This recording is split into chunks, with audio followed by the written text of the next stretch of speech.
Donc là maintenant, nous, postiers et postières, on a besoin de l'appui de tout le monde, c'est-à-dire qu'on a besoin d'une manière ou d'une autre que les usagers se mêlent de la bataille, que la population s'implique dans le combat contre la privatisation. On part de l'idée qu'on peut stopper cette privatisation-là. Peut-être que par rapport à d'autres batailles dans le passé, cette fois-ci, il y a des élus, il y a des associations d'usagers qui prennent part à cette campagne nationale contre la privatisation, qui se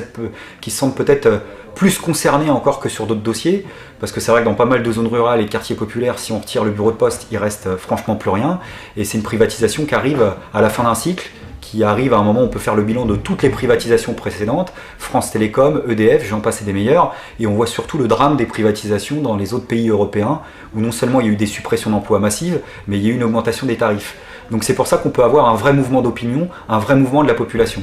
Donc c'est pour ça que le point d'appui qu'on souhaite nous avoir à l'intérieur de l'entreprise, c'est ce référendum qui aura lieu le 3 octobre, qui est organisé par un comité national.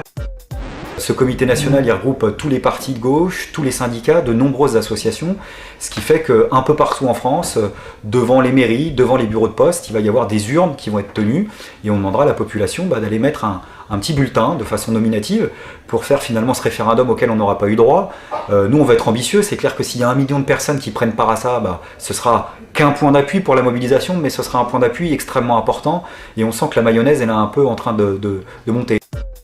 On s'adresse évidemment d'abord à tous les comités du NPA pour leur dire que le 3 octobre, il faut qu'il n'y ait pas un seul comité qui soit inactif. Il faut que dans chaque comité, on prenne part au collectif unitaire, s'associer à tous les autres pour tenir ces urnes-là. Et donc distribuer ces petites professions de foi, voilà, ces petits bulletins de vote. La question, elle est posée, elle est très simple, c'est de savoir est-ce que vous êtes pour ou contre le changement de statut de la Poste. La réponse c'est non,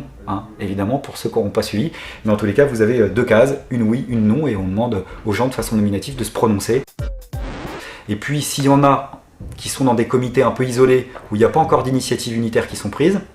il faut aller sur le site appelpourlaposte.fr, et là on peut télécharger les bulletins de vote, et puis il ne faut surtout pas hésiter à aller interpeller sa mairie, parce qu'il y a pas mal d'élus de petites communes qui prennent part à ce combat-là. Donc je ne vous refais pas tout le dessin, tout le scénario de toutes les bonnes raisons de s'opposer à la privatisation, mais simplement vous faire passer le message que les postiers ont besoin de vous et que surtout cette fois-ci on peut stopper la privatisation, que visiblement il y a pas mal de choses qui sont en train de se cristalliser, donc c'est maintenant que ça se passe. Donc bon courage et au 3 octobre.